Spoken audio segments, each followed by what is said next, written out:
I work at a cinema and the other day I had a guy come up and request to see a movie. I asked if he wanted to see the 2 p.m. session.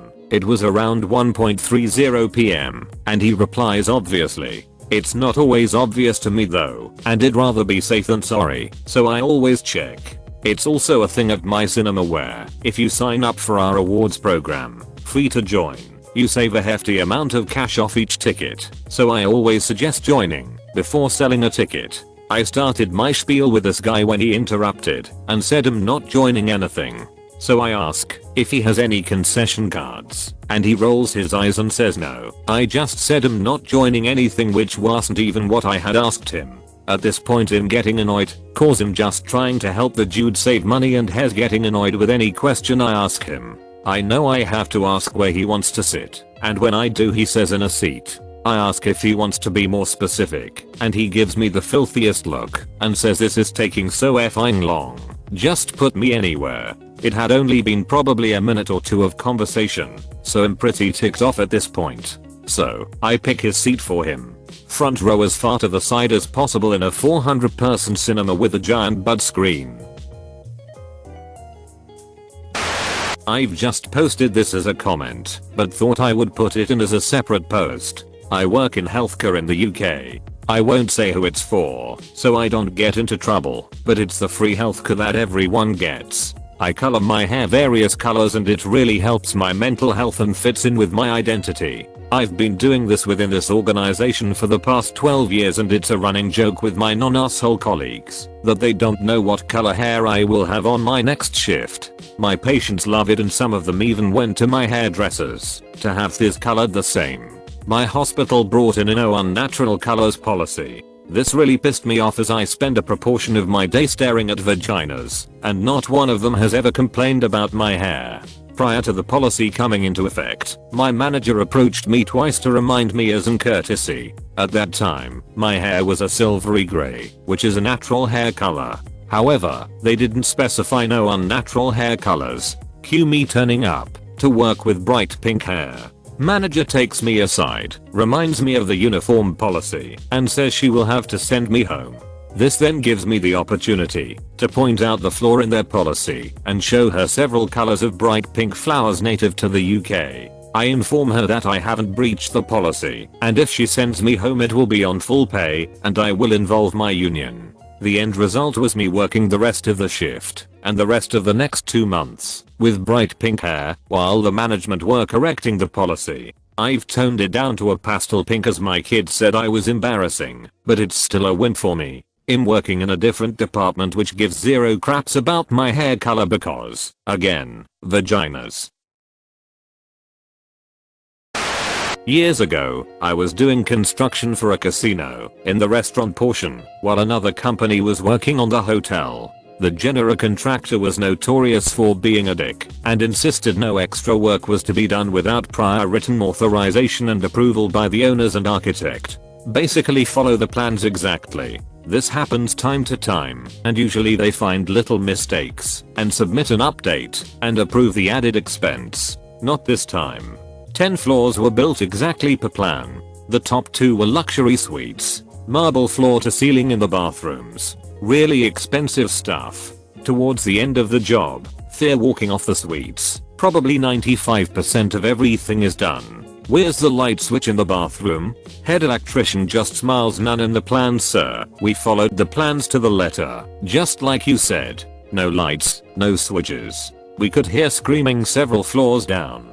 They ended up having to rip out marble in every bathroom to run pipe for wire and all the lights and switched, but didn't lift a finger until they were guaranteed in writing they would be paid for the extra work. I work for a tech company on the implementation team, which means I program the software for our clients and install it for them. Anyone who works in this sort of role knows the implementation team and sales team clash. Always. There's one particular sales guy who I hate working with. He's super lazy and never responds to messages whether via Slack, work chat app, Chatter, work message board, or email, even if the success of his deal depends on it. The higher ups tend to let the sales guys get away with things like this because they're the ones bringing in the money for the company. Today arrogant sales guy got his sales manager on his side and asked to have a meeting with me about an account. I agreed because I want my accounts to be successful and don't mind admitting wrongdoing if I've done something wrong and I want to fix it. They come over to my desk and sales manager was very kind and reassuring, kept saying he didn't want it to feel like an attack or anything. I assured him he'd rather get to the bottom of things than sugarcoat it. Apparently arrogant sales guy got a message from a client this weekend. Bear in mind that it's Tuesday and we were both in office on Monday, that if we didn't install their account by Wednesday, tomorrow, they were going to back out of the deal. This is a top tier account valued at $25k for the company and a hefty commission for arrogant sales guy. We have the meeting at my desk and arrogant sales guy claims the client had provided all the information I asked for multiple times in order to program their account. They haven't and refused to fill out a spreadsheet we make for them to get these details. There's literally no other way we can get this information unless they tell us. I was working on a ton of other bigger accounts since it's nearing the end of the month and we're compensated on the accounts we install at the end of each month. Since this one wasn't communicating, I followed standard procedure and passed it back to arrogant sales guy to handle. Both he and the partner argued that I have everything I needed and basically made it out to look like I was just being lazy or disorganized by not installing the account. I swallowed my pride and said, no problem, maybe I missed something. I'll look into it. Can you schedule a meeting with the client? He messaged them privately then also started a group message with me for them to reply to. Client opted to reply to the private message since I'm the bitch who keeps asking her to do things. I took a very valuable hour out of my workday to compile all the information I had from the sparse spreadsheet, emails, texts, everything that should have been spent on accounts that have provided all the information. Let me tell you, this new spreadsheet was hella thorough. It has comments, itemized lists of what we have, highlighted cells of what we're missing, marked areas where there is contradicting information or clarification is needed. It's even color coded in a lovely pastel rainbow gradient for ease of use. The call is scheduled for 9 AM tomorrow, first thing when we get into the office. I copied this new spreadsheet into the existing one which everyone has access to and chatted. Office message board. Arrogant sales guy which is supposed to be the most important method of communication.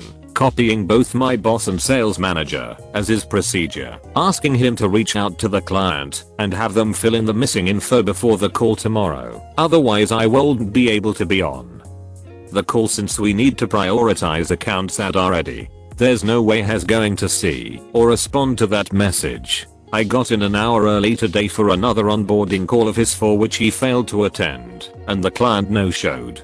So I left work an hour early since I got in an hour early. Unfortunately, I won't be available outside of working hours to answer questions or remind him between now and the call tomorrow.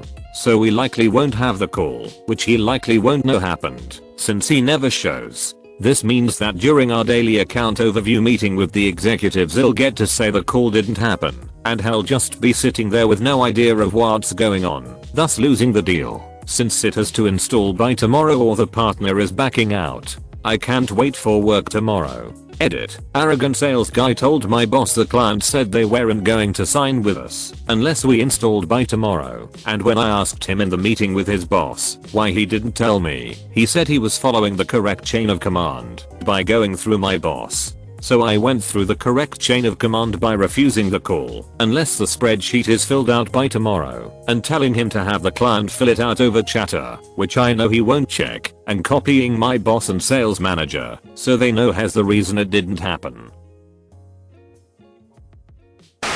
Someone over on Rahul Attacks mentioned this subreddit, so I'm posting it here too. This happened several years ago. I was working as a customer service rep for a health insurance company at the time. A guy called in about an elective weight loss surgery he had already gotten. Looking through his call history I could see that he called in before having the surgery, was told since it was elective it wasn't going to be covered, but he had lucked out. The way the hospital had filed his claim, insurance had paid for $12,000 out of the $15,000 or so surgery. He wanted us to cover the last $3,000 and thought, since we had paid the $12,000 that meant that the $3,000 should be paid as well. I tried to explain to him how lucky he had gotten, that it wasn't something we normally covered at all etc. At which point he exploded at me. Listen here you little effer, send my claim back to be reviewed right now, or I'll call the CEO of your company and have them fire you. But for refusing to help a customer,